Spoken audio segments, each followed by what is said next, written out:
Hi friends, this is Chris. Welcome back to the channel, and this is your daily news fix. We're going to be talking about the housing market, cars, and video games. So let's just jump right in. You can see the headline here: home sales on track for slowest year since the housing bust. We're talking about home sales here, and it's interesting. We get a lot of these kind of headlines where interest rates, home sales, housing market, all this stuff, and it hasn't quite crashed like the '08 time, but we're keeping an eye on these things. The interesting thing is when you look at this chart, it's a bit funky, but I'll explain it here. So essentially the lighter colors on the chart mean lower prices, and the darker colors mean higher prices. And so at the moment, in 2023, we're facing essentially low sales, high prices, and low inventory, high interest rates, these kind of things. So you would think that prices would come down. Now, it depends on which market that you're in. And let's read some more details of this. You can see here, the highest mortgage rate in 23 years are dragging down home sales to their lowest level since the subprime crisis period, talking about the '08 time. Sales of the previously owned homes in 2023 are expected to dwindle to a rate not seen since at least 2011, when the U.S. population was smaller and the country was still recovering from one of the worst housing crises ever, according to economic forecasts. And the average mortgage, I think this is your 30-year here, is 7.57. And the 8% mortgage may be making a comeback. I mean, we seem to be heading in that direction. And you may be already there depending on your credit rating and your conditions of what you want. And I was reading this here. This is kind of interesting. They were talking to this person named Desiree, and they were saying that I think her mom might have passed away. Yeah. And her mom had a 3-bedroom ranch-style house. They put it up for sale, and this was in Heston, Kansas, in October 2022. Wanted to sell it for $650, and they thought, the market was hot. They wouldn't be able to do that. But evidently, this is now under contract for $400,000, and then she had to pay a $7,000 credit to buyers, which is crazy. So that was a major drop for her compared to what you theoretically could have sold it for, and that what they ended up selling it, or under contract is a better way to say it. And it says here, we really expected it to sell right away, and then rates went up, and the rates went up again. We had to keep dropping our price. So again, it's going to depend on which market you're in. Some of the markets that were more bubbly than others, obviously, then would have more follower to more to go.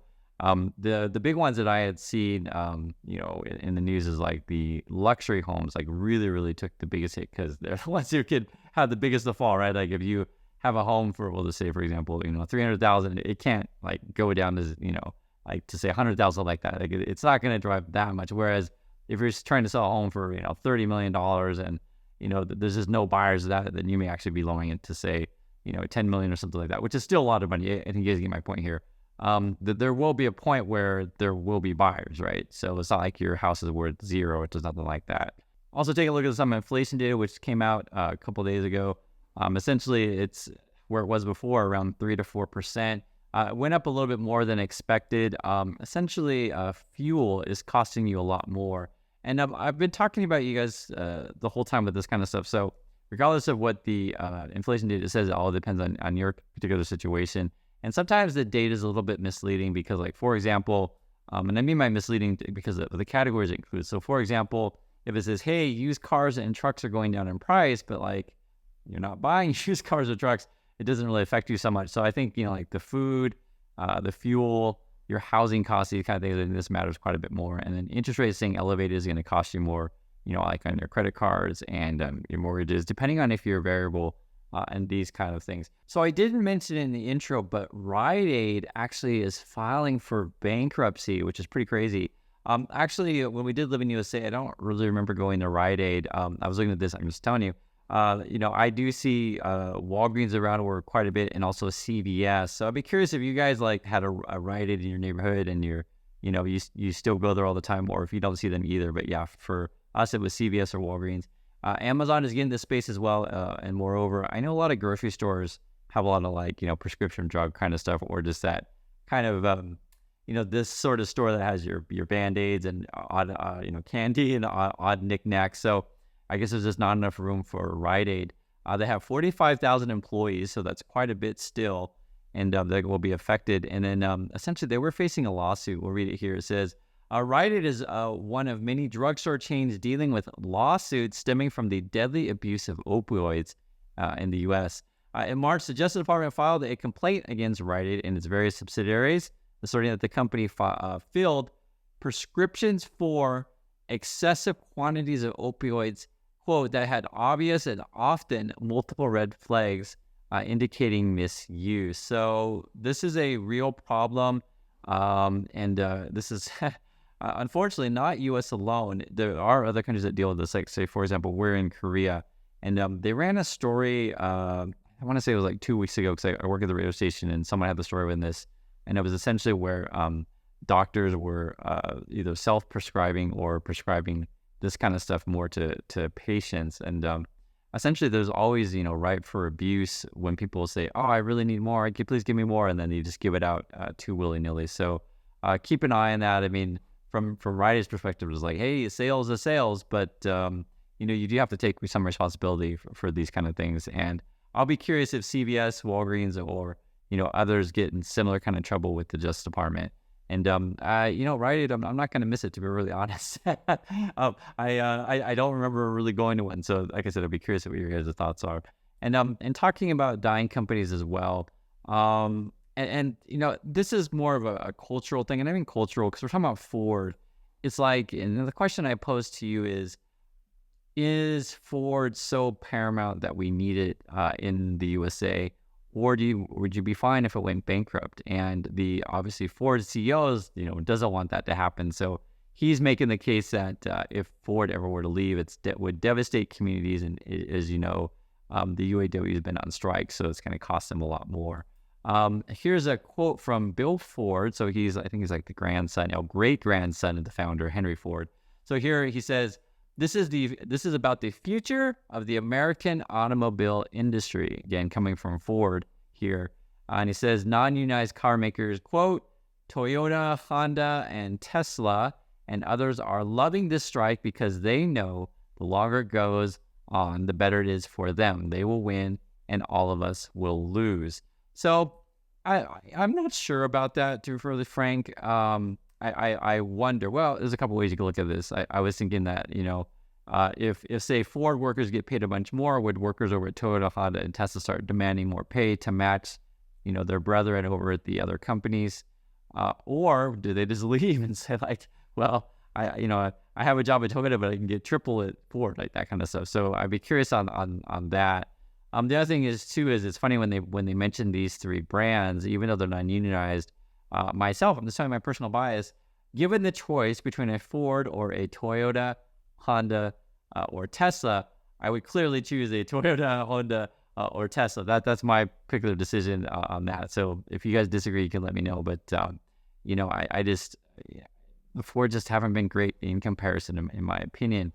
The other thing too, you can see here. Here's a quote. A longer strike, quote, will have major impact on American economy and devastate local communities. Supply base is very fragile and will start collapsing with expanded strikes. So he's claiming this will be a threat to national security. And it's interesting because, again, my opinion is different, maybe different than yours. I'm fine if Ford disappears. However, I will state that it used to be a big thing. And it's interesting because I remember this movie called Tucker. And you guys ever saw this movie? And it's based on a true story. And there was a car called the Tucker. And the basic gist of it, and you see the movie, you haven't, but it has to do with like this guy tried to start up a car company against the big automakers, right? And I'm sure you know how that went if you've never heard of the Tucker. But it is a good story, and for me, and the way the movie that portrays it, and for me also personally, I don't really have a positive sort of impression of Ford. But again, your vision of it may be different.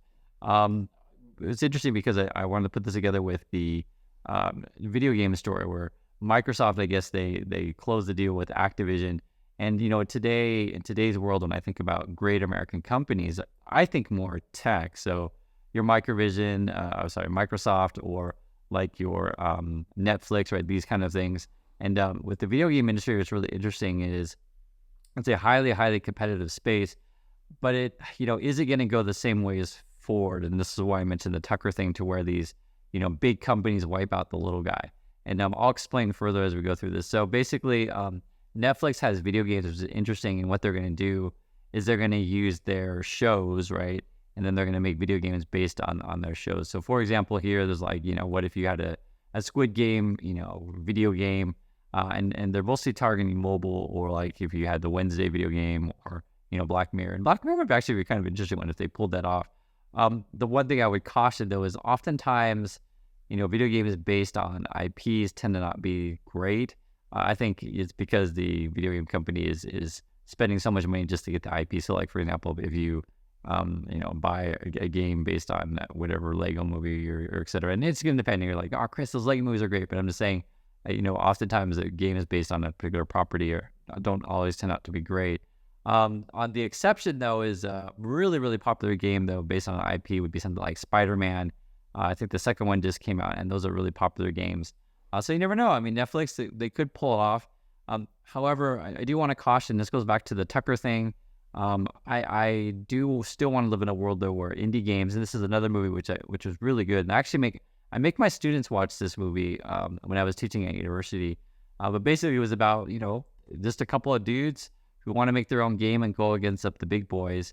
And this is a bit of a spoiler alert, but it's tough when you go against companies that own the marketplace, and that would be something like a Microsoft. I mean, if you don't know what I mean, is when you buy an Xbox, you have the Xbox store, and then when you go to the store is like who determines or how does the algorithm work on what's on the front of the store and what's not. Kind of the same way that YouTube is.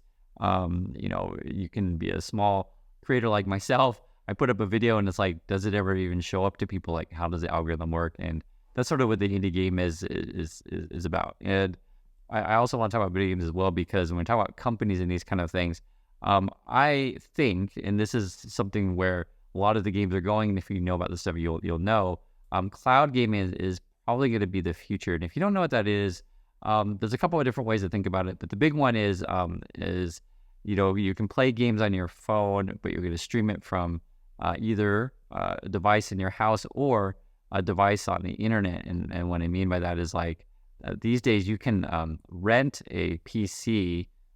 It can be somewhere another location, and then if your internet is fast enough, the PC will process whatever game from there and then stream it to you. I know it's a crazy technology, but it would actually be highly beneficial for those of us who don't want to have to upgrade our hardware all the time, and you can play games like through your browser or your phone. So I think that'll be the future, and also too, it will allow for companies to have recurring revenue streams.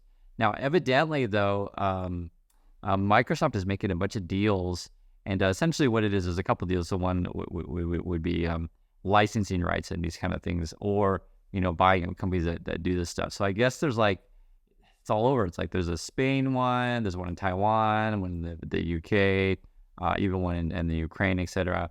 The NVIDIA one, which is would be a US one, and it's interesting because here in Korea, if I want to use the NVIDIA one, it's called GeForce Now.